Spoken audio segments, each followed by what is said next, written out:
ಜೈ ಜಿನೇಂದ್ರಗಳು. ಇಂದು ಶ್ರೀಮದ್ ಭಗವತ್ ಕುಂದಾಚಾರ್ಯ ದೇವ ವಿರಚಿತ ಸಮಯಸಾರ ಅನ್ನುವಂಥ ಕೃತಿರತ್ನದ ಅದ್ಯೋಪಾಂತ ಸ್ವಾಧ್ಯಾಯದ ಒಂದು ಪ್ರಕ್ರಿಯೆಯನ್ನು ಪ್ರಾರಂಭಿಸಿದ್ದೇವೆ. ಇವತ್ತು 18ನೇ ಸಂಚಿಕೆ. 18ನೇ ಸಂಚಿಕೆಯಲ್ಲಿ ನಾವು ಪುಣ್ಯ ಪಾಪ ಅಧಿಕಾರದ 154ನೇ ಗಾಥೆಯಿಂದ 163ನೇ ಗಾಥೆಯವರೆಗೆ, ಅಂದರೆ ಕರ್ತಾಕರ್ಮ ಅಧಿಕಾರದ ಪುಣ್ಯ ಪಾಪ ಅಧಿಕಾರದ ಕೊನೆಯ ಗಾಥೆಯವರೆಗೆ ನಾವು ಏನು ಮಾಡೋದಿದೆ ಅಂತಂದ್ರೆ ಈ ಸಂಚಿಕೆಯಲ್ಲಿ ಸ್ವಾಧ್ಯಾಯ ಮಾಡೋದಿದೆ. ಈಗ 153ರವರೆಗೆ ನಮ್ಮದು ಮುಗಿದಿತ್ತು. ಇವತ್ತು 154ನೇ ಗಾಥೆಯಿಂದ ಪ್ರಾರಂಭ ಮಾಡೋಣ. ಸಂಚಿಕೆ 18.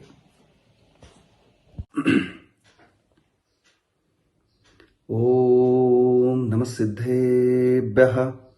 ಓಂ ನಮಃ ಸಿದ್ಧೇಭ್ಯಃ. ಓಂ ನಮಃ ಸಿದ್ಧೇಭ್ಯಃ. ಓಂ ಶುದ್ಧಾತ್ಮನೇ ನಮಃ. ನಮೋ ಅರಿಹಂತಾನಂ, ನಮೋ ಸಿದ್ಧಾಣಂ, ನಮೋ ಆಯರಿಯಾಣಂ, ನಮೋ ಉವಜ್ಜಾಯಾಣಂ, ನಮೋ ಲೋಯೇ ಸವ್ವಸಾಹೂನಂ. ಓಂಕಾರಂ ಬಿಂದು ಸಂಯುಕ್ತಂ ನಿತ್ಯಂ ಧ್ಯಾಯಂತಿ ಯೋಗಿನಃ ಕಾಮದಂ ಮೋಕ್ಷದಂ ಚೈವ. ಓಂಕಾರಾಯ ನಮೋ ನಮಃ. ಅವಿರಲ ಶಬ್ದ ಘನೌಘ ಪ್ರಕ್ಷಾಲಿತ ಸಕಲ ಭೂತಲ ಕಲಂಕಾ ಮುನಿಭಿರೂಪಾಸಿತ ತೀರ್ಥ ಸರಸ್ವತಿ ಹರ್ತು ನೋ ದುರಿತಾನ್. ಅಜ್ಞಾನತಿಮಿರಾಂಧಾನಾಂ ಜ್ಞಾನಾಂಜನ ಶಲಾಕಯ ಚಕ್ಷುರುಣಮೀಲಿತಂ ಏನ ತಸ್ಮೈ ಶ್ರೀ ಗುರವೇ ನಮಃ. ಶ್ರೀ ಪರಮಗುರವೇ ನಮಃ. ಪರಂಪರಾಚಾರ್ಯ ಗುರವೇ ನಮಃ. ಸಕಲ ಕಲುಷ ವಿಧ್ವಂಸಕಂ ಶ್ರೇಯಸಾಂ ಪರಿವರ್ಧಕಂ ಧರ್ಮ ಸಂಬಂಧಕಂ ಭವ್ಯ ಜೀವಮಣ ಪ್ರತಿಬೋಧಕಾರಕಂ ಪುಣ್ಯ ಪ್ರಕಾಶಕಂ ಪಾಪ ಪ್ರಣಾಶಕಂ ಇದಂ ಶಾಸ್ತ್ರಂ ಶ್ರೀ ಸಮಯಸಾರ ನಾಮಧೇಯಂ. ಅಸ್ಯ ಮೂಲ ಗ್ರಂಥಕರ್ತಾರಃ ಶ್ರೀ ಸರ್ವಜ್ಞದೇವ, ತದುತ್ತರ ಗ್ರಂಥಕರ್ತಾರಃ ಶ್ರೀ ಗಣಧರದೇವಾಃ. ಪ್ರತಿ ಗಣಧರದೇವಾಸ್ತೇಷಾಂ ವಚನಾನುಸಾರಂ ಆಸಾದ್ಯ ಆಚಾರ್ಯ ಶ್ರೀ ಕುಂದಾಚಾರ್ಯ ದೇವ ವಿರಚಿತಂ ಶ್ರೋತಾರಃ ಸಾವಧಾನತಯಾ ಶೃಣ್ವಂತು. ಮಂಗಲಂ ಭಗವಾನ್ ವೀರೋ, ಮಂಗಲಂ ಗೌತಮೋ ಗಣಿ, ಮಂಗಲಂ ಕುಂದಾರ್ಯೋ, ಜೈನ ಧರ್ಮೋಸ್ತು ಮಂಗಲಂ. ಸರ್ವಮಂಗಲ ಮಾಂಗಲ್ಯಂ ಸರ್ವಕಲ್ಯಾಣಕಾರಕಂ ಪ್ರಧಾನಂ ಸರ್ವಧರ್ಮಾಣಾಂ ಜೈನಂ ಜಯತು ಶಾಸನಂ. ಜೈನಂ ಜಯತು ಶಾಸನಂ.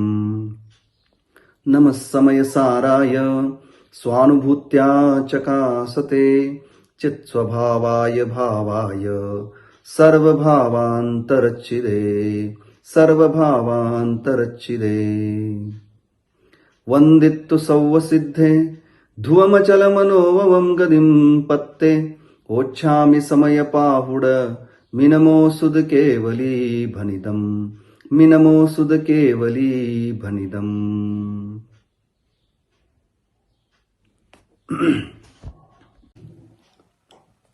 ಮಂಗಲಾಚರಣೆಯ ನಂತರ ನಾವು 18ನೇ ಸಂಚಿಕೆಯ ಮೊದಲನೇ ಗಾಥೆಯನ್ನು 154ನೇ ಗಾಥೆಯನ್ನು ಪ್ರಾರಂಭಿಸ್ತಾ ಇದ್ದೇವೆ.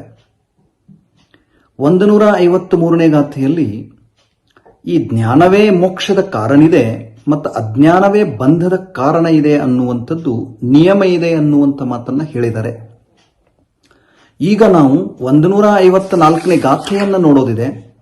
154ನೇ ಗಾಥೆಯಲ್ಲಿ ಪುಣ್ಯಕರ್ಮದ ಪಕ್ಷಪಾತವನ್ನು ವಹಿಸಿರ್ತಕ್ಕಂಥವ್ರು ಯಾರಿದ್ದಾರೋ ಅವರಿಗೆ ತಿಳಿಸಿಕೊಡುವುದಕ್ಕಾಗಿ ಆ ಪುಣ್ಯ ಕರ್ಮದಲ್ಲಿ ಯಾವೆಲ್ಲ ದೋಷಗಳಿವೆ ಅನ್ನುವಂಥದ್ದನ್ನ ಗಾಥಾ ಸೂತ್ರದ ಮೂಲಕ 154ನೇ ಗಾಥೆಯಲ್ಲಿ ಏನ್ ಮಾಡ್ತಾ ಇದ್ದಾರೆ ಅಂದ್ರೆ ತೋರಿಸಿಕೊಡ್ತಾ ಇದ್ದಾರೆ, ತಿಳಿಸ್ತಾ ಇದ್ದಾರೆ.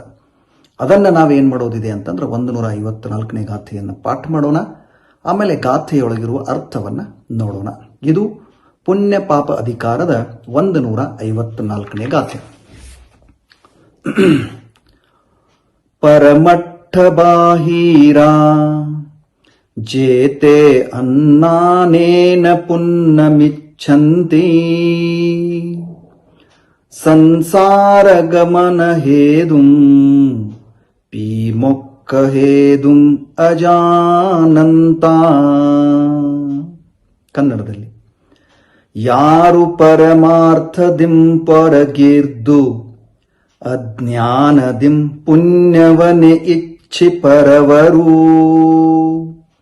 ನೇರ ಸಂಸಾರ ಗಮನ ಕಾರಣವಿದ್ದರು ಮೋಕ್ಷ ಕಾರಣ ವನರಿಯರು.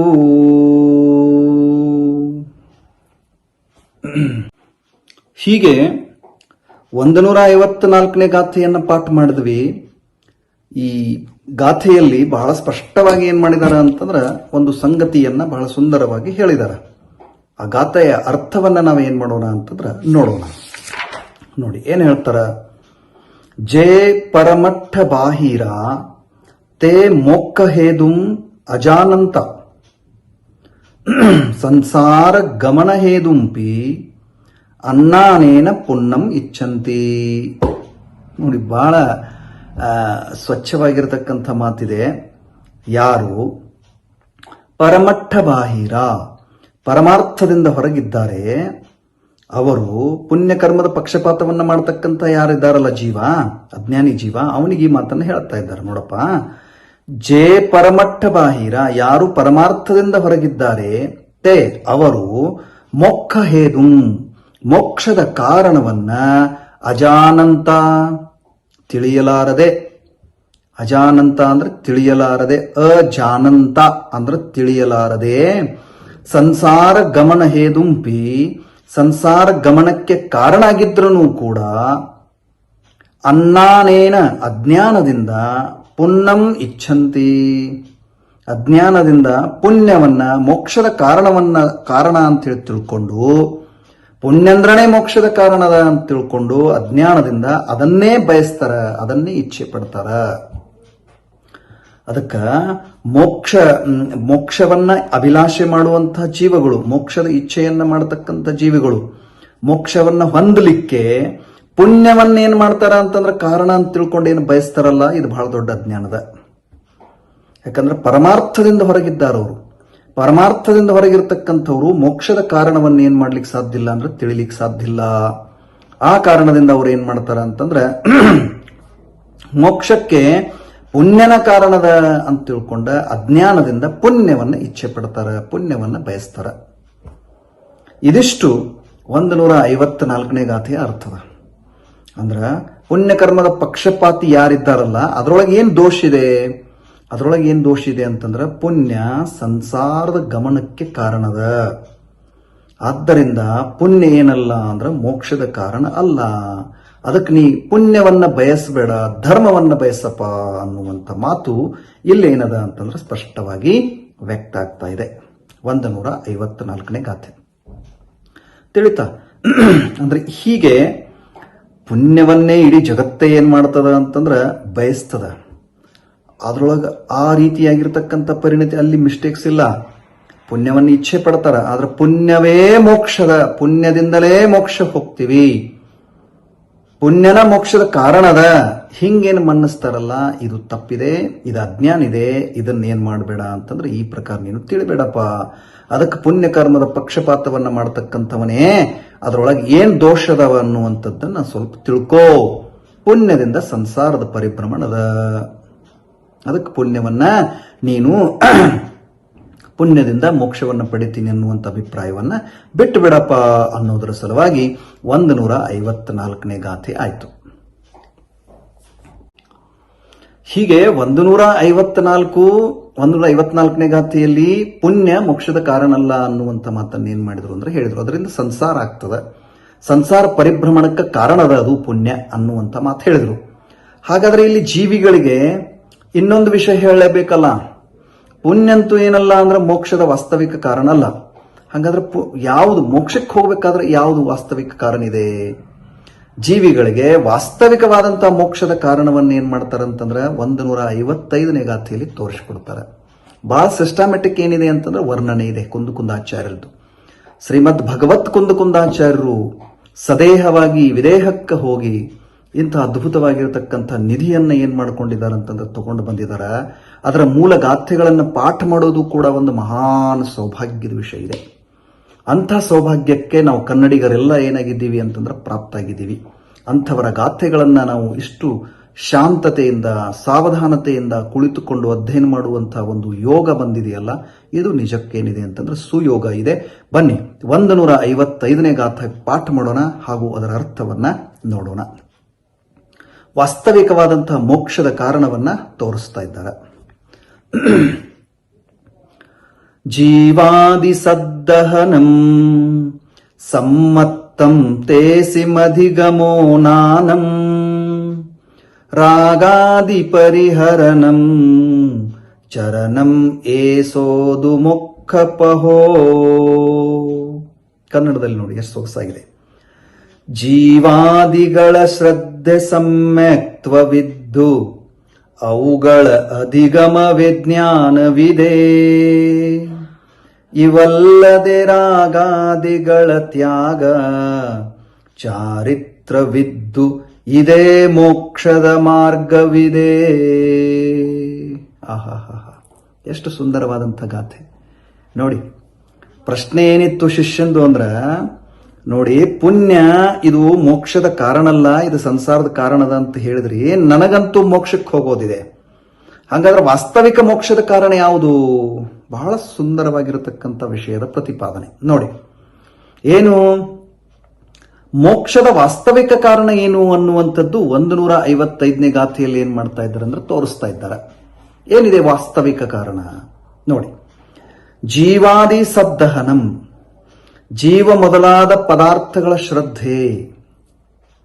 ಸಮ್ಮತ್ತಂ, ಅದು ಸಮ್ಯಕ್ತ್ವ ಇದೆ, ಸಮ್ಯಕ್ ದರ್ಶನವಿದೆ.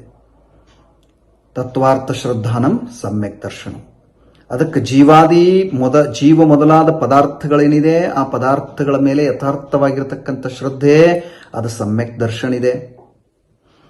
ತೇಸಿಂ ಅಧಿಗಮೋ, ಆ ಜೀವಾದಿ ಪದಾರ್ಥಗಳ ತಿಳುವಳಿಕೆ, ನಾನಂ ಅದರದ ಜ್ಞಾನ, ಅದೇ ಏನಿದೆ ಅಂದ್ರೆ ಜ್ಞಾನ ಇದೆ, ಸಮ್ಯಕ್ ಜ್ಞಾನ ಇದೆ.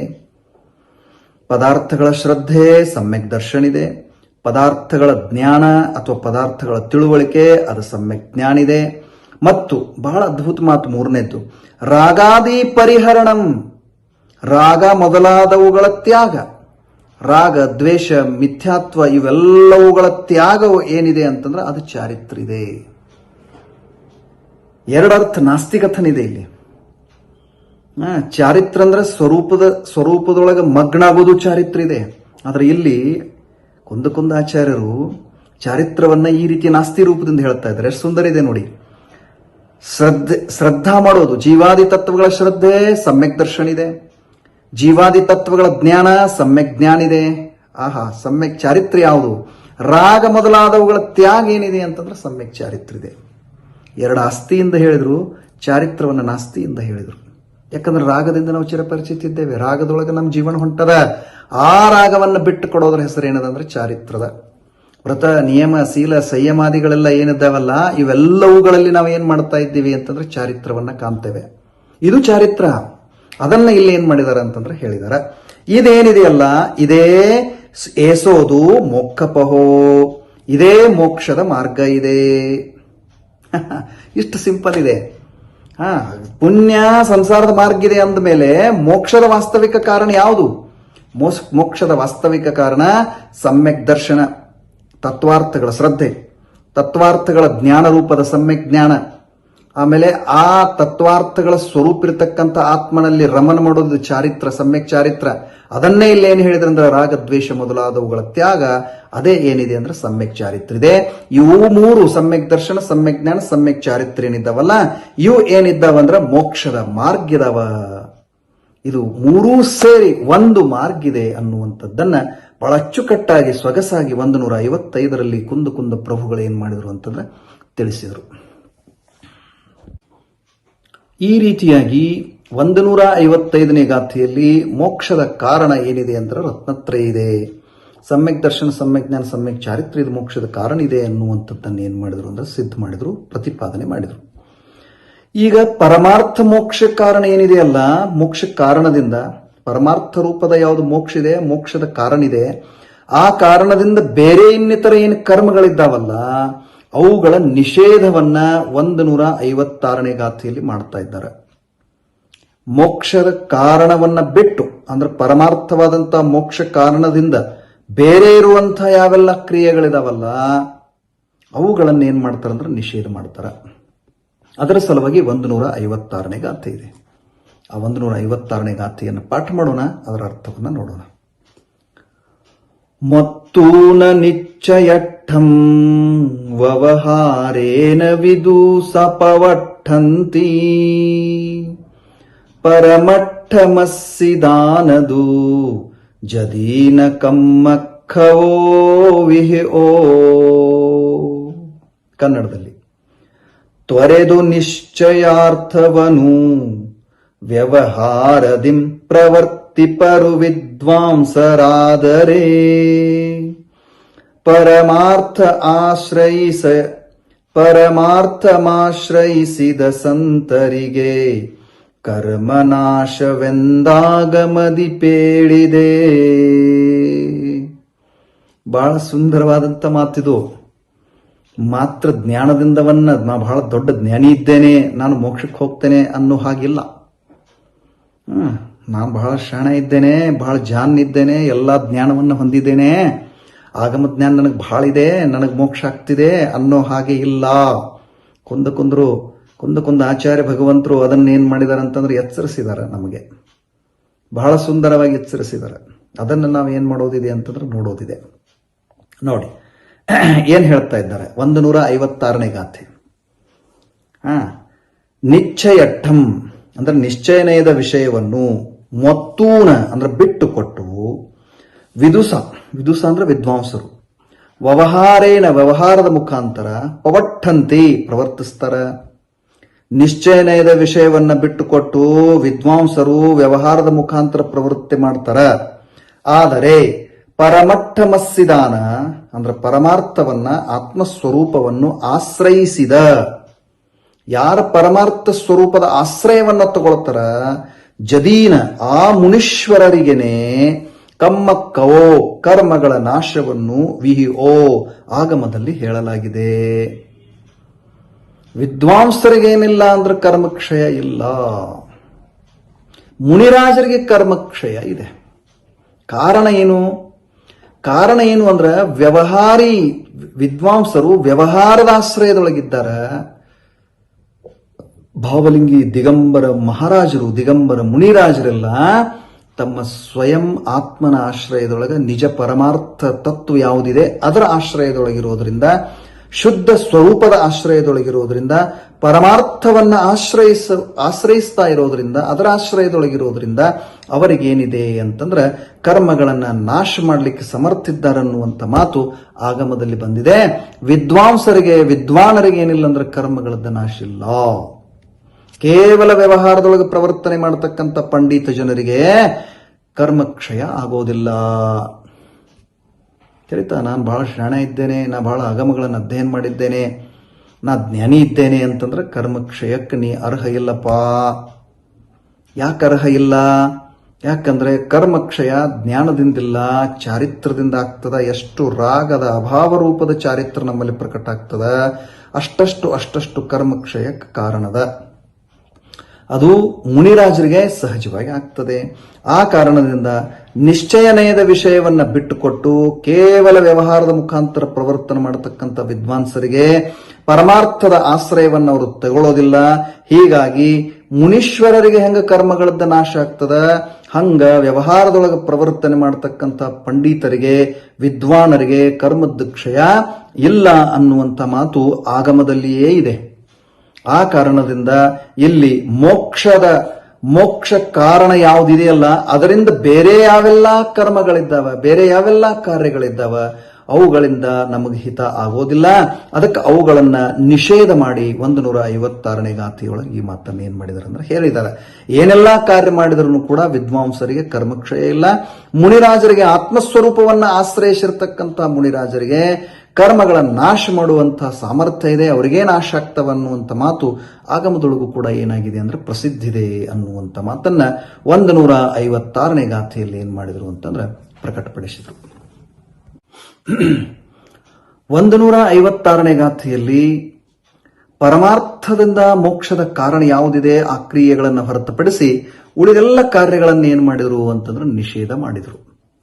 ಈಗ 157, 158, 159 ಈ 3 ಗಾಥೆಗಳಲ್ಲಿ ಕರ್ಮವು ಮೋಕ್ಷದ ಕಾರಣಗಳೇನಿದ್ದಾವಲ್ಲ ಅದನ್ನ ಆಚ್ಛಾದನೆಗೊಳಿಸುವಂಥದ್ದಿದೆ ಅನ್ನೋದನ್ನ ಮೊದಲು ಏನ್ ಮಾಡ್ತಾರಂತಂದ್ರೆ ಸಿದ್ಧ ಮಾಡ್ತಾರೆ. ಕರ್ಮ ಮೋಕ್ಷದ ಕಾರಣಗಳನ್ನ ಆಚ್ಛಾದನೆ ಮಾಡ್ತದ, ಮುಚ್ಚಾಕ್ತದ. ಮೋಕ್ಷದ ಕಾರಣಗಳನ್ನ ಪ್ರಕಟ ಮಾಡಿಕೊಡೋದಿಲ್ಲ, ಆಚ್ಛಾದಿಸ್ತದೆ. ಅದನ್ನ ಈ 157, 158, 159ನೇ ಗಾಥೆಯಲ್ಲಿ ಹೇಳೋರಿದ್ದಾರೆ.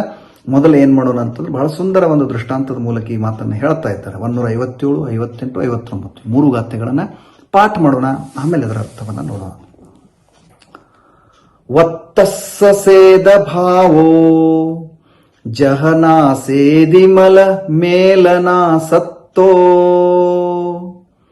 ಮಿಚ್ಛತ್ತಮಲೋಚ್ಛನ್ನಂ ತಹ ಸಮ್ಮತ್ತಂ ಖೂನಾದವ್ವಂ. ವತ್ತಸ್ಸ ಸೇದ ಭಾವೋ ಜಹನಾ ಸೇದಿ ಮಲಮೇಲನಾ ಸತ್ತೋ ಅನ್ನಾನಮಲೋಚ್ಛನ್ನಂ ತಹನಾನಂ ಹೋದಿನಾದವ್ವಂ.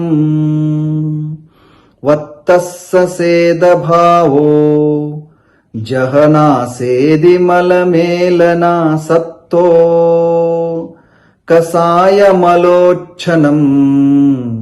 ತಹ ಚಾರಿತ್ತಂ ಪೀನಾದವ್ವಂ. ಇದು ಪ್ರಾಕೃತ. ಕನ್ನಡದಲ್ಲಿ ನೋಡಿ, ಅದೇ ಅಷ್ಟೇ ಸುಂದರವಾಗಿದೆ.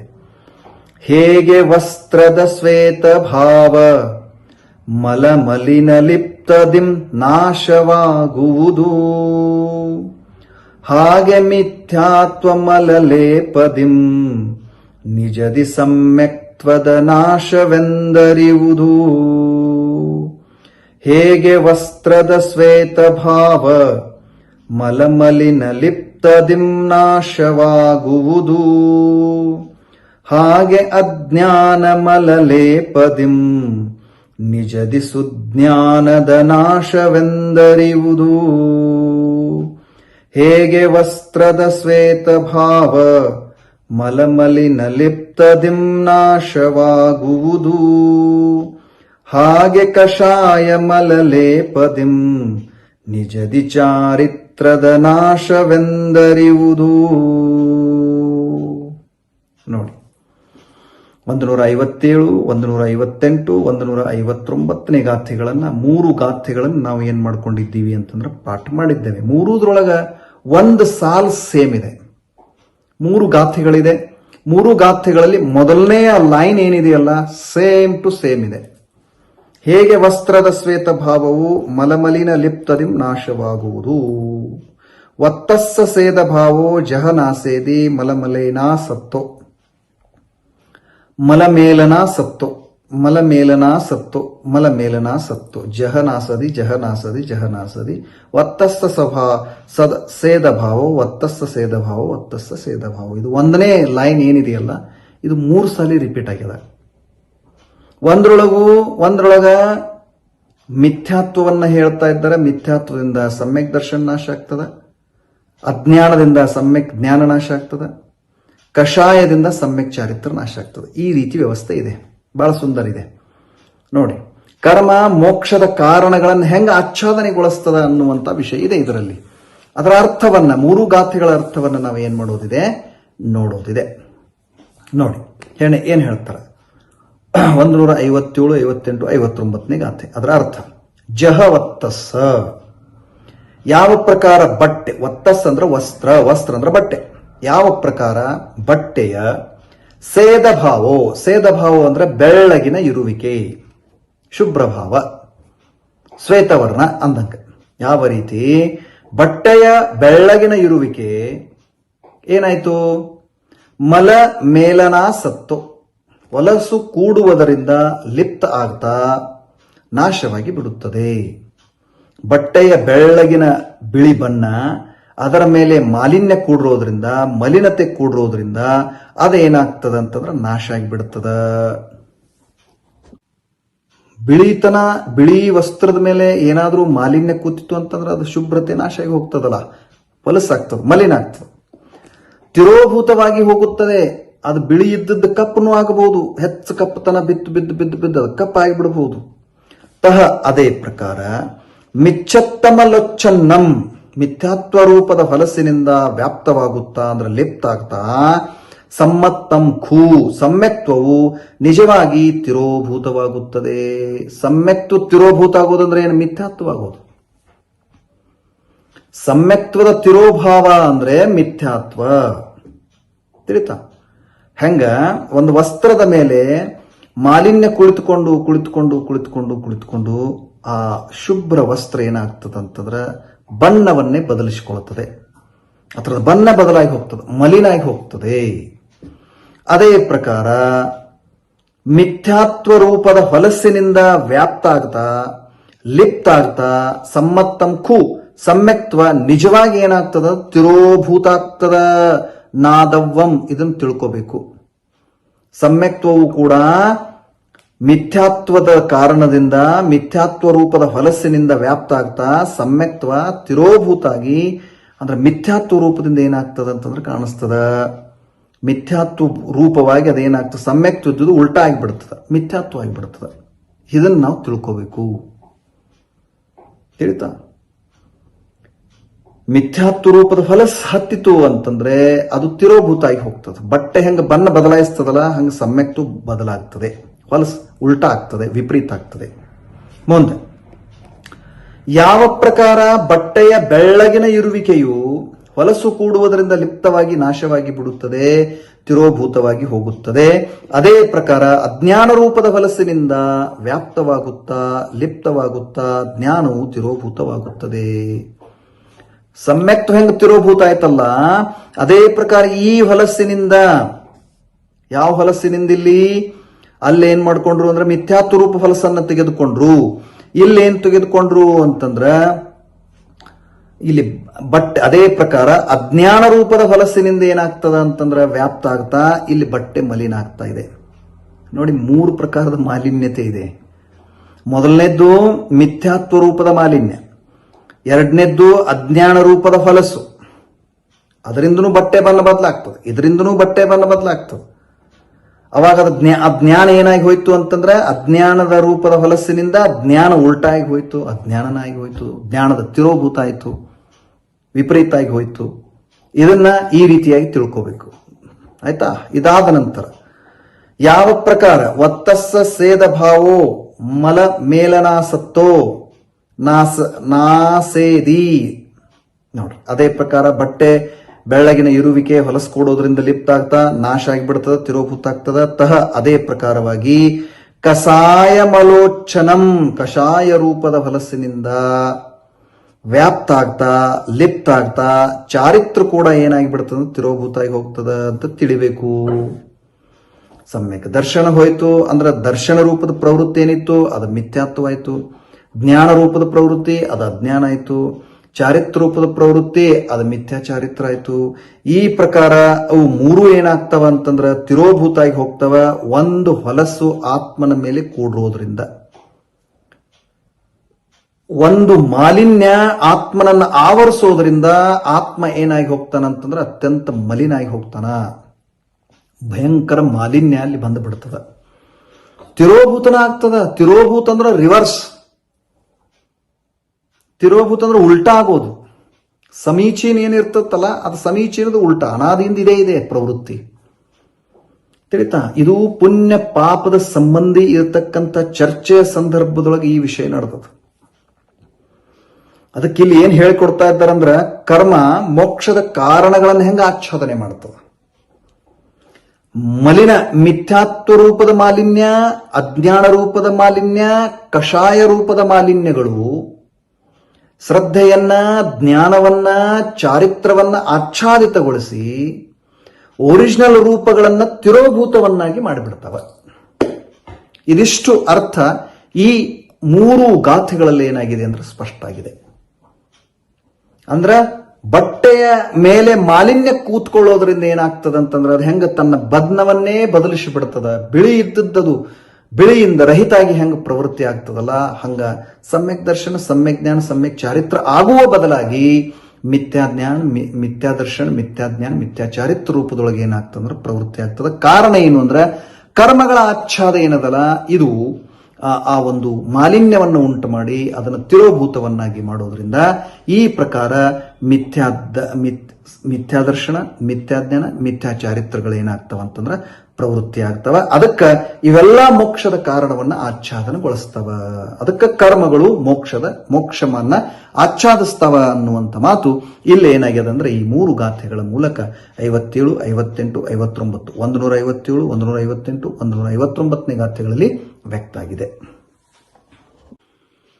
ಈ ಪ್ರಕಾರವಾಗಿ ಆಚ್ಛಾದಿತ ಆಗಿರತಕ್ಕಂಥ ಏನು ಕರ್ಮಿದೆ ಅದು ಸ್ವಯಂ ತಾನಾಗಿನೇ ಏನಿದೆ ಅಂತಂದ್ರೆ ಬಂಧ ಸ್ವರೂಪ ಇದೆ ಅನ್ನುವಂಥದ್ದನ್ನ ಸಿದ್ಧ ಮಾಡ್ತಾರೆ ಇಲ್ಲಿ. ಕರ್ಮದ ಆಚ್ಛಾದನ ಏನಿದಲ್ಲ ಅದು ಆಚ್ಛಾದ ಆಗಿರತಕ್ಕಂಥ ಏನು ಕರ್ಮಿದೆ ಆ ಕರ್ಮ ತಾನಾಗಿನೇ ಬಂಧ ಸ್ವರೂಪ ಇದೆ ಅನ್ನುವಂಥ ಮಾತನ್ನ 160ನೇ ಗಾಥೆಯಲ್ಲಿ ಹೇಳೋರಿದ್ದಾರೆ. ಆ ಗಾಥೆಯನ್ನು ಮೊದಲು ನಾವು ಪಾಠ ಮಾಡೋಣ, ಆಮೇಲೆ ಅದರ ಅರ್ಥವನ್ನ ನೋಡೋಣ. ನೋಡಿ 160ನೇ ಗಾಥೆ. ಸೋಸೌವನಾನದರಸಿ ಕಮ್ಮರ ಏನ ನಯೇನಾವಚ್ಛಿನ್ ಸೋಸೌವನಾನದರಸಿ ಕಮ್ಮರ ಏನ ನಿಯೇನಾವಚ್ಛನ್ನೋ ಸಂಸಾರ ಸಮಾವನ್ನೋ ನ ವಿಜಾನದಿ ಸೌವದೋ ಸೌವಂ. ಕನ್ನಡದಲ್ಲಿ ನೋಡಿ. ಈ ಸರ್ವಜ್ಞಾನಿ ದರ್ಶಿಯಾಗಿದ್ದರಾತ್ಮ ತನ್ನ ಕರ್ಮರಜದಾಚ್ಛಾದನೆಯಿಂದ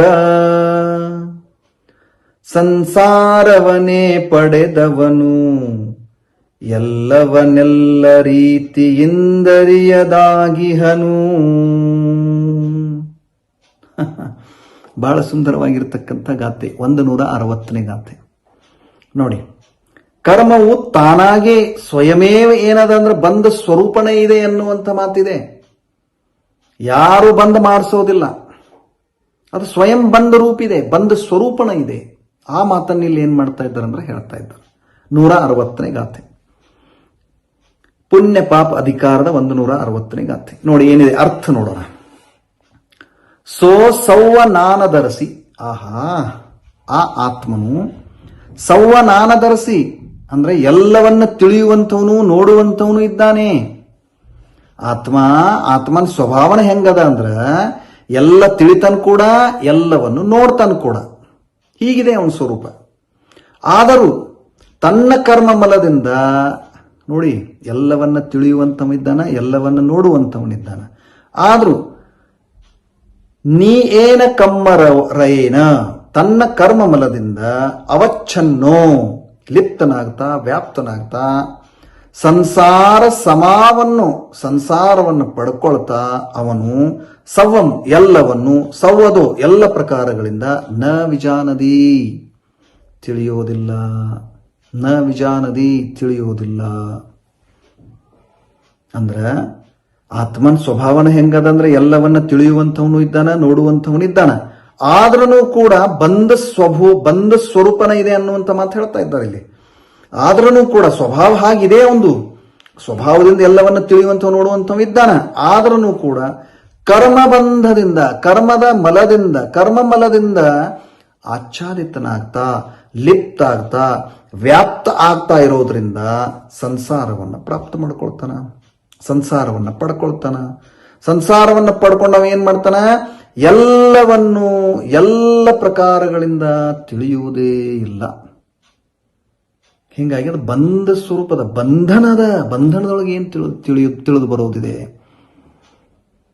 ಅದಕ್ಕೆ ಬಂಧ ರೂಪ ಇರೋದ್ರಿಂದ ಈ ಕರ್ಮಗಳು ಬಂಧ ರೂಪ ಇರೋದ್ರಿಂದ ಎಲ್ಲಾ ತಿಳಿಯುವಂತ ಆತ್ಮ ಏನನ್ನೂ ತಿಳಿಯಲಾರದೆ ಈ ಸಂಸಾರದೊಳಗೆ ಪರಿಭ್ರಮಣ ಮಾಡುವಂತ ಪರಿಸ್ಥಿತಿ ಬರ್ತದ.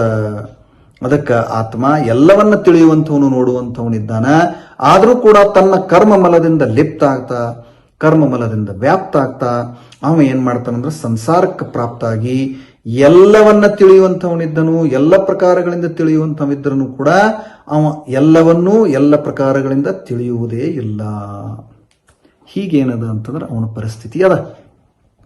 ಅದಕ್ಕೆ ಇದನ್ನ ನಾವು ಏನ್ ಮಾಡ್ಕೊಳ್ಬೇಕು ಅಂದ್ರೆ ಸರಿಯಾಗಿ ಅರ್ಥೈಸ್ಕೊಳ್ಬೇಕು, ಸರಿಯಾಗಿ ತಿಳ್ಕೊಳ್ಬೇಕು.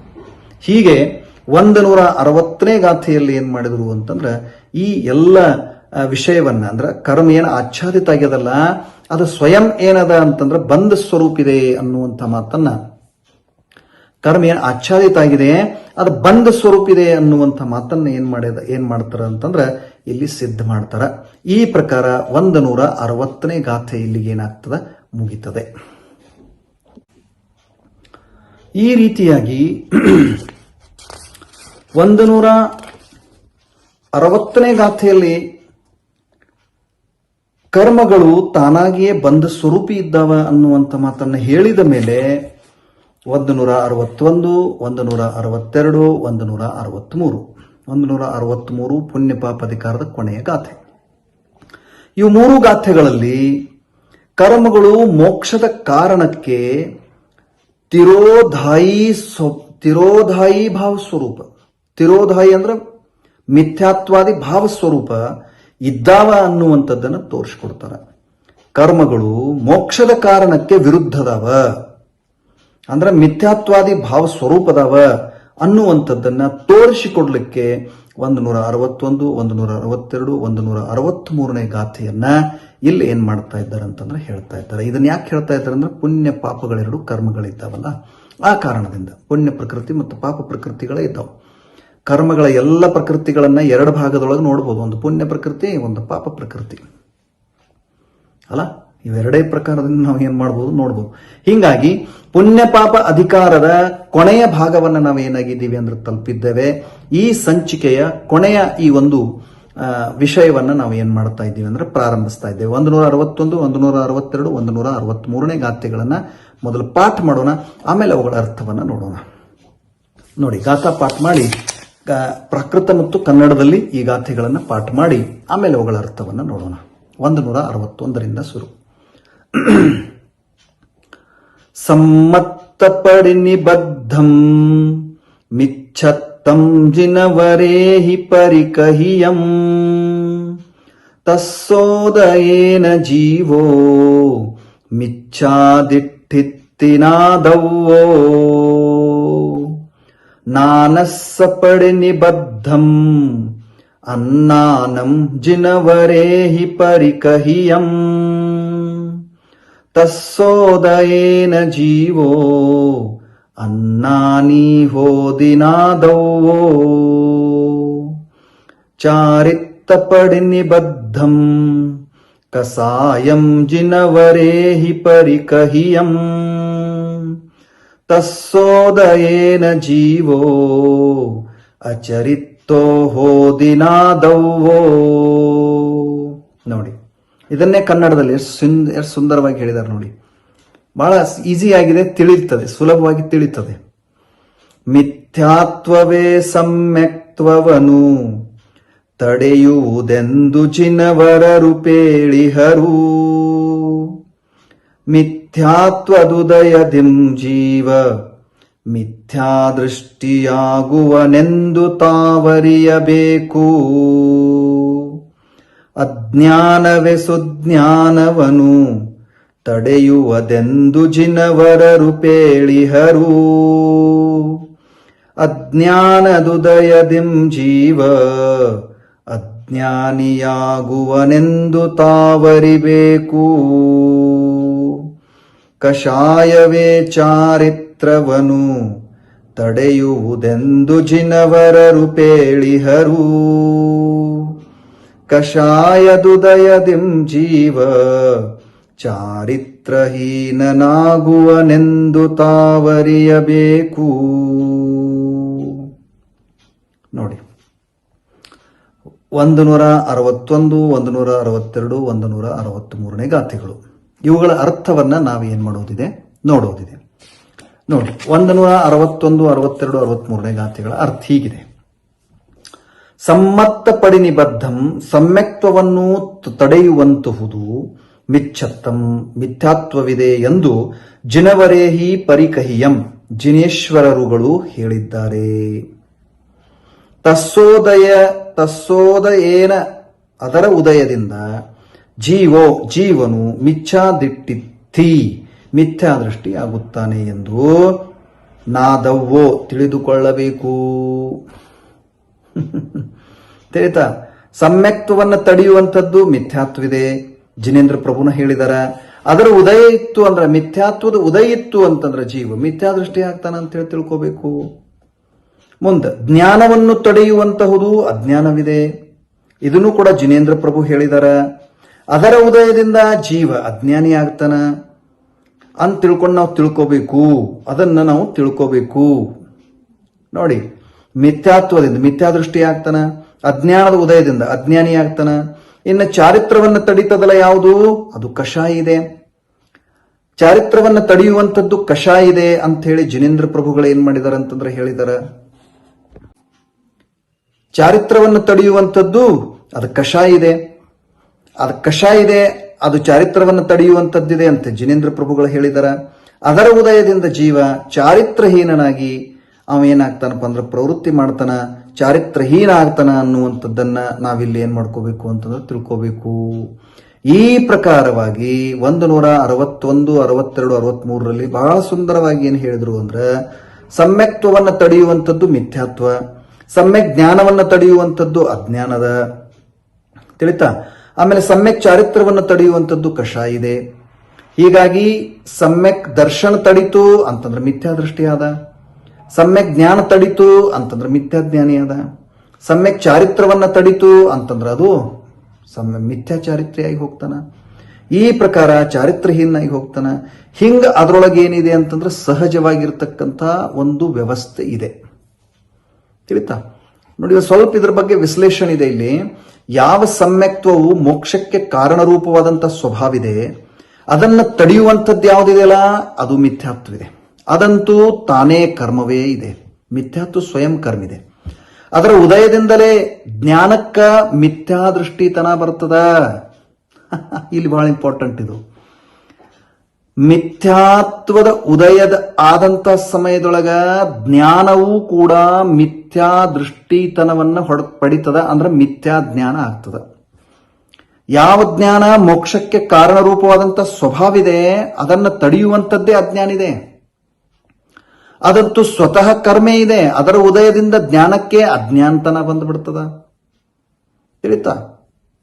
ಮಿಥ್ಯಾತ್ವದ ಉದಯದಿಂದ ಮಿಥ್ಯಾದೃಷ್ಟಿತನ ಬರ್ತದ, ಅಜ್ಞಾನದ ಉದಯದಿಂದ ಮಿಥ್ಯಾಜ್ಞಾನತನ ಬರ್ತದ, ಅಜ್ಞಾನತನ ಬರ್ತದ. ಇನ್ನು ಚಾರಿತ್ರ ಯಾವ ಮೋಕ್ಷದ ಕಾರಣರೂಪವಾದಂಥ ಸ್ವಭಾವ ಆಗಿದೆ ನಿಜಕ್ಕೂ, ಅದನ್ನು ತಡೆಯುವಂಥದ್ದು ಕಷಾಯ ರೂಪಿದೆ, ಕಷಾಯ ಭಾವಿದೆ. ಅದು ಸ್ವತಃ ಒಂದು ಕರ್ಮಿದೆ. ಅದರ ಉದಯದಿಂದನ ಜ್ಞಾನಕ್ಕ ಚಾರಿತ್ರ ರಹಿತತೆ ಏನಾಗಿಬಿಡ್ತಂದ್ರೆ ಬರ್ತದ. ಆದುದರಿಂದ ಮೋಕ್ಷದ ಕಾರಣಕ್ಕೆ ತಿರೋಧಾಯಿ ಸ್ವಭಾವ ರೂಪ ಆಗಿರೋದ್ರಿಂದ ಕರ್ಮವನ್ನು ಏನು ಮಾಡಲಾಗಿದೆ ಅಂದ್ರೆ ನಿಷೇಧ ಮಾಡಲಾಗಿದೆ. ಅಂದ್ರೆ ವಿರೋಧಿ ಇದೆ, ಕರ್ಮ ಮೋಕ್ಷದ ವಿರೋಧಿ ಇದೆ ಅಂತ ತಿಳ್ಕೊಂಡ ಅದನ್ನೇನು ಮಾಡಲಾಗಿದೆ ಅಂತಂದ್ರೆ ನಿಷೇಧ ಮಾಡಲಾಗಿದೆ. ಅದರ ನಿಷೇಧ ಇದೆ, ಯಾಕಂದ್ರೆ ಅದು ವಿರುದ್ಧ ಇದೆ ಅಲ್ಲ. ಕರ್ಮ ಸಂಸಾರದೊಳಗೆ ಪರಿಭ್ರಮಣ ಮಾಡಿಸ್ತದ. ಹೀಗಾಗಿ ಮೋಕ್ಷದಿಂದ ಅದೇನದಂದ್ರೆ ವಿರುದ್ಧದ, ಮೋಕ್ಷ ಮಾರ್ಗದಿಂದ ವಿರುದ್ಧದ. ಅದನ್ನ ಎಂದೂ ಮೋಕ್ಷ ಮಾರ್ಗ ರೂಪ ಅಂತ ಹೇಳಲಿಕ್ಕಾಗೋದಿಲ್ಲ, ಹೇಳ್ತಾ? ಸಮ್ಯಕ್ ದರ್ಶನ, ಜ್ಞಾನ, ಚಾರಿತ್ರಗಳೇನಿದ್ದಾವಂದ್ರೆ ಮೋಕ್ಷಕ್ಕೆ ಕಾರಣ ರೂಪವಾದಂಥ ಭಾವಗಳಿದ್ದಾವೆ. ಅವುಗಳಿಂದ ವಿಪರೀತವಾಗಿ ಮಿಥ್ಯಾತ್ವಾದಿ ಭಾವಗಳಿದ್ದಾವೆ. ಕರ್ಮಗಳು ಮಿಥ್ಯಾತ್ವ ಮೊದಲಾದ ಭಾವ ಸ್ವರೂಪ ಇದ್ದಾವೆ. ಹೀಗೆ ಕರ್ಮಗಳು ಮೋಕ್ಷಕ್ಕೆ ಕಾರಣಭೂತವಾದಂಥ ಭಾವಗಳಿಂದ ವಿಪರೀತ ಸ್ವಭಾವವನ್ನು ಹೊಂದಿದಾವೆ. ಮೊದಲು 3 ಗಾಥೆಗಳಲ್ಲಿ ಕರ್ಮವು ಮೋಕ್ಷಕ್ಕೆ ಕಾರಣ ರೂಪವಾದಂಥ ಭಾವಗಳ ಸಮ್ಯಕ್ತ್ವ ಮೊದಲಾದವುಗಳ ಘಾತಕ್ಕಿದೆ ಅಂತ ತಿಳ್ಕೊಂಡು ಹೇಳಿದ್ರು. ಅವುಗಳ ನಂತರ 1 ಗಾಥೆಯಲ್ಲಿ ಕರ್ಮ ತಾನೇ ಬಂದ ಸ್ವರೂಪಿದೆ ಅಂತ ಹೇಳಿದ್ರು. ಮತ್ತು ಈ ಕೊನೆಯ 3 ಗಾಥೆಗಳಲ್ಲಿ ಕರ್ಮವು ಮೋಕ್ಷಕ್ಕೆ ಕಾರಣ ರೂಪವಾದಂಥ ಭಾವಗಳ ವಿರೋಧ ಭಾವ ಸ್ವರೂಪಿದೆ ಅನ್ನುವಂಥದ್ದನ್ನ, ಅಂದ್ರೆ ಮಿಥ್ಯಾತ್ವಾದಿಗಳ ಸ್ವರೂಪ ಆಗಿದೆ ಅನ್ನುವಂಥದ್ದನ್ನ ಹೇಳಿದರು. ಹಿಂಗ ಕರ್ಮ ಮೋಕ್ಷದ ಕಾರಣಕ್ಕೆ ಘಾತಕ್ಕಿದೆ, ಬಂಧ ಸ್ವರೂಪಿದೆ, ಬಂಧದ ಕಾರಣ ಸ್ವರೂಪಿದೆ, ಅದಕ್ಕದ ನಿಷಿದ್ಧಿದೆ ಅನ್ನುವಂಥದ್ದನ್ನ ತೋರಿಸಿಕೊಟ್ಟಿದೆ. ಅಶುಭ ಕರ್ಮವಂತೂ ಮೋಕ್ಷಕ್ಕೆ ಕಾರಣ ಇಲ್ಲ, ಪ್ರತಿಯಾಗಿ ಬಾಧಕನ ಇದೆ. ಅದಕ್ಕಾಗಿ ನಿಷೇಧದ. ಆದ್ರೆ ಶುಭ ಕರ್ಮವೂ ಕೂಡ ಕರ್ಮ ಸಾಮಾನ್ಯದಲ್ಲೇನೆ ಬಂದು ಬಿಡೋದ್ರಿಂದ ಅದೂ ಕೂಡ ಬಾಧಕಾಗಿನೇ ಇರೋದ್ರಿಂದ ನಿಷಿದ್ಧವೇ ಇದೆ ಅಂತ ತಿಳ್ಕೊಳ್ಬೇಕು. ಪುಣ್ಯನು ನಿಷೇಧ, ಪಾಪದು ನಿಷೇಧ. ಪುಣ್ಯ ಪಾಪ ಅಧಿಕಾರದೊಳಗ ಪುಣ್ಯದ್ದು ನಿಷೇಧ ಆಯ್ತು, ಪಾಪದ್ದು ಕೂಡ ಏನಾಯ್ತು ಅಂತಂದ್ರೆ ನಿಷೇಧ ಆಯ್ತು. ಹೀಗಾಗಿ ಪುಣ್ಯ ಮತ್ತು ಪಾಪಗಳು ಎರಡೂ ಏನಿದ್ದಾವಂದ್ರ ಮೋಕ್ಷದೊಳಗ ಬಾಧಕ್ಕಿದ್ದಾವ. ಮೋಕ್ಷದೊಳಗ ಅವು ಬಹಳಷ್ಟು ಅಡೆತಡೆಯನ್ನು ಉಂಟು ಮಾಡುವಂಥವುಗಳಿದ್ದಾವ. ಆ ಕಾರಣದಿಂದ ಅವ ಎರಡನ್ನೂ ಕೂಡ ಇಲ್ಲಿ ಏನ್ ಮಾಡ್ತಾರ ಅಂತಂದ್ರೆ ನಿಷೇಧ ಮಾಡ್ತಾರ. ಮತ್ತು ನಿಜಕ್ಕೂ ಹಾಗೆ ಇದೆ. ಅದು ಒಂದು ಮೊದಲೇ ಹೇಳಿ ಬಂದಿದ್ದಾರೆ, ಒಂದು ಕಬ್ಬಿಣದ ಬೇಡಿ, ಒಂದು ಬಂಗಾರದ ಬೇಡಿ ಇದೆ. ಹಾಗಾದ್ರೆ ಯಾವುದು ಶ್ರೇಷ್ಠ? ಎರಡೂ ಬೇಡಿಗಳೇ, ಎರಡೂ ಬಂಧದ ಕಾರಣ ಇರೋದ್ರಿಂದ ಎರಡೂ ಕೂಡ ನಮ್ಮನ್ನು ಬಂಧಿಸ್ತಾವ. ಅದಕ್ಕೆ ಇದರೊಳಗೆ ಎರಡೂ ಕೂಡ ಏನಿದಾವ ಅಂತಂದ್ರೆ ಮೋಕ್ಷಕ್ಕೆ ಕಾರಣ ಇಲ್ಲ, ಎರಡೂ ಬಂಧ ಸ್ವಭಾವ ಇದ್ದಾವ ಅನ್ನೋದ್ರಿಂದ ಎರಡನ್ನೂ ಕೂಡ ಇಲ್ಲೇನ್ ಮಾಡ್ತಾ ಇದ್ದಾರೆ ಅಂತಂದ್ರೆ ನಿಷೇಧ ಮಾಡ್ತಾ ಇದ್ದಾರೆ. ಮೋಕ್ಷ ಮಾರ್ಗದೊಳಗೆ ಎರಡೂ ತುರಿದು ಕೆಲಸ ಇಲ್ಲ. ಪರಮಾರ್ಥದಿಂದ ಮೋಕ್ಷ ಮಾರ್ಗ ಅತ್ಯಂತ ಸ್ವಾಭಾವಿಕ ಇದೆ. ವೀತರಾಗ ರೂಪ ಪರಿಣತಿನೇ ನಿಜವಾಗಿ ಮೋಕ್ಷ ಮಾರ್ಗ ಇದೆ. ಅದೇ ಮೋಕ್ಷ ಮಾರ್ಗನ ಏನಿದೆ ಅಂತಂದ್ರೆ ಯಥಾರ್ಥ ಇದೆ, ಪುಣ್ಯ ಪಾಪದಿಂದ ರಹಿತಿರ್ತಕ್ಕಂಥದ್ದಿದೆ ಅನ್ನುವಂಥ ಮಾತು ಇಲ್ಲಿ ಹೇಳಿದ್ರು. ಅದನ್ನು ನಾವು ತಿಳ್ಕೊಳ್ಬೇಕು. ಹೀಗೆ ಪುಣ್ಯ ಪಾಪ ಅಧಿಕಾರ, ಇದು ಮೂರನೇ ಅಧಿಕಾರ. ಪುಣ್ಯ ಪಾಪ ಅಧಿಕಾರದೊಳಗ ಎರಡು ಪುಣ್ಯ ಮತ್ತು ಪಾಪ ರೂಪದ ಎರಡು ಪಾತ್ರಗಳು ನರ್ತನೆ ಮಾಡ್ಕೊಂತ ಬಂದು ಎರಡೂ ಕರ್ಮಗಳೇ ಅವು ಎರಡೂ ಕೂಡ ನರ್ತನೆ ಮಾಡ್ತಾ ಇದ್ರವು ಕೂಡ ಕರ್ಮ ಒಂದು ಪಾತ್ರ ರೂಪಾಗಿ, ಪುಣ್ಯ ಪಾಪ ಎರಡೂ ಕರ್ಮ ರೂಪವಾಗಿ ಏನಾಗ್ತವ ಅಂತಂದ್ರ ರಂಗಭೂಮಿಯಿಂದ ಹೊರಗೆ ಹೊರಟು ಹೋಗ್ತವ. ಯಾಕಂದ್ರೆ ಎರಡೂ ಹೋಗ್ಲೇಬೇಕು. ಪುಣ್ಯನೂ ಹೋಗ್ಬೇಕು, ಪಾಪನೂ ಹೋಗ್ಬೇಕು. ಪುಣ್ಯ ಇದ್ರೂ ಕೂಡ ನಾವು ಇಲ್ಲೇ ಉಳಿಬೇಕಾಗ್ತದೆ, ಪಾಪ ಇದ್ರಂತೂ ಇಲ್ಲೇ ಉಳ್ಕೋಬೇಕಾಗ್ತದೆ. ಅದಕ್ಕೆ ಎರಡೂ ಇಲ್ಲೇ ಉಳಿಸುವಂಥವುಗಳಿರೋದ್ರಿಂದ ಎರಡೂ ಸಂಸಾರಕ್ಕೆ ಕಾರಣ ಇದಾವ. ಒಂದು ವೇಳೆ ಕರ್ಮ ಸಾಮಾನ್ಯವಾಗಿ ಒಂದೇ ಇದ್ರೂ ಕೂಡ ಅದು ಪುಣ್ಯ ಪಾಪ ರೂಪದ ಎರಡು ಪಾತ್ರಗಳ ವೇಷವನ್ನು ಧರಿಸಿ ರಂಗಮಂಟಪದೊಳಗೆ ಪ್ರವೇಶ ಮಾಡಿತ್ತು. ಯಾವಾಗ ಅದನ್ನ ಜ್ಞಾನ ಯಥಾರ್ಥವಾಗಿ ಒಂದೇ ಅನ್ನೋದನ್ನು ತಿಳ್ಕೊಂಡಿತು, ಆಗ ಅದು ಒಂದು ಪಾತ್ರ ರೂಪವಾಗಿ ರಂಗಮಂಟಪದಿಂದ ಹೊರಟು ಹೋಗ್ತದ. ನೋಡಿ, ವೇಷವನ್ನ ಬದಲಿಸಿಕೊಂಡು ಬಂದಂತ ವ್ಯಕ್ತಿಯ ವೇಷವನ್ನ ನಾವು ಗುರುತಿಸಿದ್ವಿ, ತಾವು ಯಾರ ಅಂತ ನಾವು ಗುರುತಿಸಿದ್ವಿ ಅಂದ್ರೆ ಅವ ತನ್ನ ರೂಪವನ್ನ ಏನ್ ಮಾಡ್ತಾನಂತಂದ್ರೆ ಪ್ರಕಟಪಡಿಸಿಬಿಡ್ತಾನ. ಹೀಗಾಗಿ ತನ್ನ ವೇಷವನ್ನ ಕಳಚಿ ಹಾಕಿಬಿಡ್ತಾನ. ಅದೇ ಪ್ರಕಾರ ಇಲ್ಲಿ ಪುಣ್ಯ ಮತ್ತು ಪಾಪ ರೂಪದ ಎರಡು ವೇಷಗಳನ್ನ, ಒಂದೇ ಕರ್ಮ ಎರಡು ವೇಷದಲ್ಲಿ ಬಂದಿತ್ತು. ಅವಾಗ ಅದನ್ನ ಗುರುತಿಸೋದು ಯಾರು ಅಂತಂದ್ರೆ ಜ್ಞಾನ ನೇತ್ರದಿಂದ, ಜ್ಞಾನ ಚಕ್ಷುವಿನಿಂದ.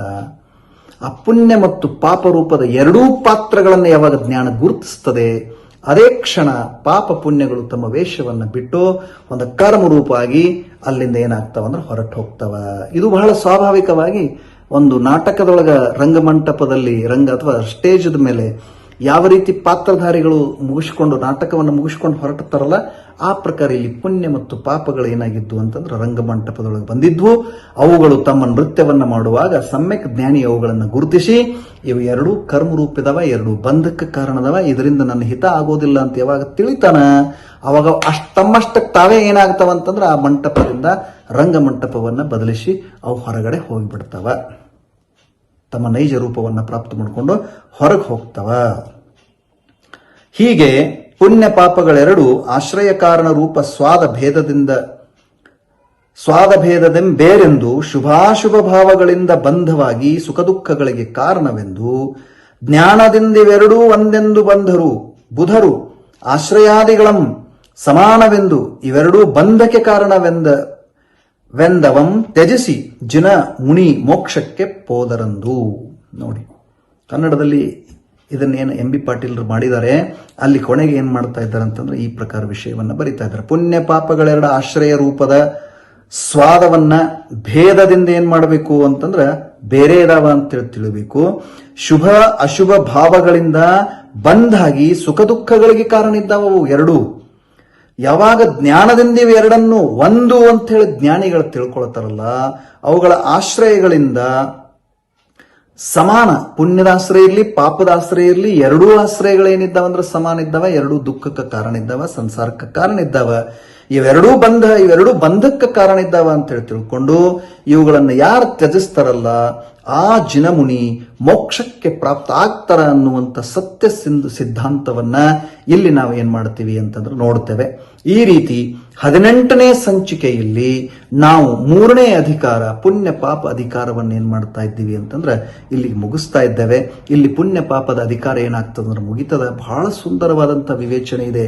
ನಿಜಕ್ಕೂ ಕುಂದ ಆಚಾರ್ಯರು ಇರ್ತಿರ್ಲಿಲ್ಲ, ಕುಂದ ಆಚಾರ್ಯರು ಈ ಪ್ರಕಾರದ ಒಂದು ಪರಮಾಗಮಗಳ ನಮಗೆ ಪ್ರಾಪ್ತ ಆಗ್ತಿರ್ಕಿಲ್ಲ ಅಂತಂದ್ರೆ ಬಹಳ ದೊಡ್ಡ ಸಮಸ್ಯೆಗೆ ನಾವು ಈಡಾಗ್ತಿದ್ವಿ. ಪ್ರಾಪ್ತ ಪರ್ಯಾಯವನ್ನು ಪುನಃ ಮನುಷ್ಯ ಪರ್ಯಾಯ ಪ್ರಾಪ್ತ ಆದರೂ ಕೂಡ ನಿಜ ಜ್ಞಾನವನ್ನ ಪ್ರಾಪ್ತ ಮಾಡಿಕೊಳ್ಳದೆ ಮತ್ತೆ ಸಂಸಾರ ಚಕ್ರದೊಳಗ ಸಿಲುಕುವಂತ ಒಂದು ದುರ್ಭಾಗ್ಯ ನಮ್ಮದಾಗುತ್ತಿತ್ತು. ಆದ್ರೆ ನಮ್ಮದು ಬಹಳ ದೊಡ್ಡ ಸೌಭಾಗ್ಯ ಇದೆ. ಇಂಥ ಒರಿಜಿನಲ್ ಮೂಲ ತತ್ವವನ್ನ ಇಷ್ಟು ಸುಂದರವಾಗಿ ಏನ್ ಮಾಡಿದಾರೆ ಅಂತಂದ್ರೆ ಕನ್ನಡಕ್ಕೆ ನಮಗೆ ಪ್ರಾಪ್ತವಾಗ್ತಾ ಇರೋದು ಬಹಳ ಸುಲಭವಾಗಿರ್ತಕ್ಕಂಥದ್ದು, ಬಹಳ ಸೌಭಾಗ್ಯಪೂರ್ಣವಾಗಿರ್ತಕ್ಕಂಥ ಮಾತಿದೆ. ಇವೆಲ್ಲ ವ್ಯವಸ್ಥೆಗಳಿಂದ ಬಹಳ ಅನುಕೂಲ ನಮಗಾಗ್ಯದ. ಆ ಕಾರಣದಿಂದ ಪುಣ್ಯ ಪಾಪಗಳು ಎರಡೂ ಕೂಡ ಬಂಧದ ಕಾರಣಗಳಿದ್ದಾವ. ಒಂದು ಬಂಗಾರದ ಸರಪಳಿ ಇದೆ, ಒಂದು ಕಬ್ಬಿಣದ ಸರಪಳಿ ಇದೆ. ಎರಡೂ ಕೂಡ ಬಂಧಿಸುವಂಥವುಗಳೇ ಇರೋದ್ರಿಂದ ಯಾವುದು ಅದರೊಳಗೆ ಏನಿಲ್ಲ ಅಂತಂದ್ರೆ ಗ್ರಹಣ ಮಾಡ್ಲಿಕ್ಕೆ ಯೋಗ್ಯಿಲ್ಲ. ಎರಡನ್ನು ಬಿಟ್ಟು ಸಮತಾಭಾವವನ್ನು ಧಾರಣ ಮಾಡಿ ವೀತರಾಗ ರೂಪದ ಪರಿಣತಿಯನ್ನು ಪ್ರಾಪ್ತ ಮಾಡಿಕೊಂಡು ನಾವು ಮುಕ್ತಿ ಮಾರ್ಗದ ಮೇಲೆ ಹೋಗಬೇಕು ಅನ್ನುವಂಥದ್ದೇ ಪುಣ್ಯ ಪಾಪ ಅಧಿಕಾರದ್ದೇನದ ಅಂತಂದ್ರೆ ಸಾರಿದೆ. ಈ ಪ್ರಕಾರ ಶ್ರೀ ಸಮಯಸಾರದ ಶ್ರೀಮದ್ ಭಗವತ್ ಕುಂದಾಚಾರ್ಯ ದೇವ ಪ್ರಣೀತ ಶ್ರೀ ಸಮಯಸಾರ ಪರಮಾಗಮದ ಪುಣ್ಯ ಪಾಪದ ಪ್ರರೂಪಣೆ ಮಾಡುವ 3ನೇ ಅಂಕವು ಸಮಾಪ್ತವಾಯಿತು. ಇಲ್ಲಿಗೆ ನಮ್ಮ 18ನೇ ಸಂಚಿಕೆ ಏನಾಗ್ತಾ ಇದೆ ಅಂತಂದ್ರೆ ಮುಗಿತಾ ಇದೆ. ಮುಂದಿನ ಸಂಚಿಕೆಯಲ್ಲಿ ಮತ್ತೆ ನಾವು ಏನಾಗೋಣ ಅಂತಂದ್ರೆ ಭೇಟಿಯಾಗೋಣ. ಈಗ ಇಲ್ಲಿಗೆ ಈ ಸ್ವಾಧ್ಯಾಯವನ್ನು ಏನ್ ಮಾಡೋಣ ಅಂತಂದ್ರೆ ಇವತ್ತಿನ ಸಂಚಿಕೆಯನ್ನ ಮುಗಿಸೋಣ. ಎಲ್ಲರಿಗೂ ಜೈ ಜಿನೇಂದ್ರ. ಜಿನವಾಣಿ ಸ್ತುತಿ. ಇದು ಜಿನ ಕಥೆಯನ್ನು ಕೇಳಿದವರ ಪಾಪ ಬೀಜ ನಿರ್ನಾಶನಬಹುದು, ತೇಜಬಹುದು, ಪುಣ್ಯಬಹುದು, ಮುಂದುವರೆದ ಪರಾಜಿತೇಶ್ವರನ ಕಾಣುವರಿವರು.